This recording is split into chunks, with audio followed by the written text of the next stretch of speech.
لما بمشي في الشارع بشوف ناس بتهزر هزار ما ينفعش ان الواحد اصلا يفكر انه يهزر في حاجات زي كده. ده بيرجع بقى لاسباب مثلا الجهل، ما عندهمش معرفه، ما عندهمش ثقافه، ما عندهمش وعي وما الى ذلك. فيديو النهارده انا هقول لك على اهم 5 حاجات ما ينفعش نهزر فيها وتعتبر خطوط حمراء، وان شاء الله هنزل فيديو طويل اشرح فيها ال5 دول باستفاضه. اول حاجه الدين ده خط احمر، ما ينفعش ان انا اهزر في الدين باي شكل من الاشكال هزارا، لان دور فيه حاجه كبيره جدا يعني. تاني حاجه ما ينفعش نهزر عن الاهل، ما ينفعش اتكلم عن اهل حد بشكل مش كويس، او ان انا اتنمر على اهل حد او اتكلم عن اهل حد بشكل مش كويس. حتى لو اللي قدامك ضحك ما تعرفيش انت عملتي قلبه ايه، ويعني ممكن يكون قدامك ده اضطر انه يضحك بس عشان هو مصدوم تحت تاثير الصدمه مش اكتر، هو مش بيضحك عشان انت هو مبسوط من اللي انت بتحكيه.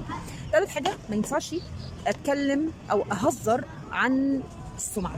السمعه دي حاجه كبيره جدا، فاتكلم عن حد في السمعه سواء بقى راجل او ست، ما ينفعش ان انا اتكلم عن حد، شرف حد، سمعه حد، سلوك حد، اي حاجه زي كده. دي المفروض اصلا خط احمر يعني، اذا كان لما بنتكلم فيها بشكل جدي بيبقى حرام، فما بالك لما تهزري فيها. رابع حاجه ما ينفعش ان احنا نتكلم عن القرارات المصيريه. القرارات المصيريه دي حاجه كبيره جدا، زي مثلا الطلاق، الشغل، الحاجات دي مش سهل ان انا اهزر فيها اصلا، هي تتاخد بشكل جدي، الكلمه منها بحساب.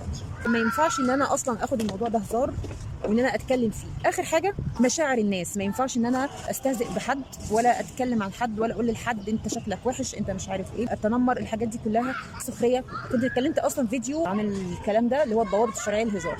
ال5 دول ما ينفعش ان اقرب منهم. انا طبعا بتكلم بشكل عام جدا، حتى يعني هتلاقوني واخده كل حاجه كده عناوين وبتكلم بشكل سطحي يعتبر، بس ان شاء الله هتكلم باستفاضه عن الحاجات دي في فيديو لوحدها باذن الله، يكون بعنوان 5 خطوط حمراء ما ينفعش ان احنا نهزر فيهم.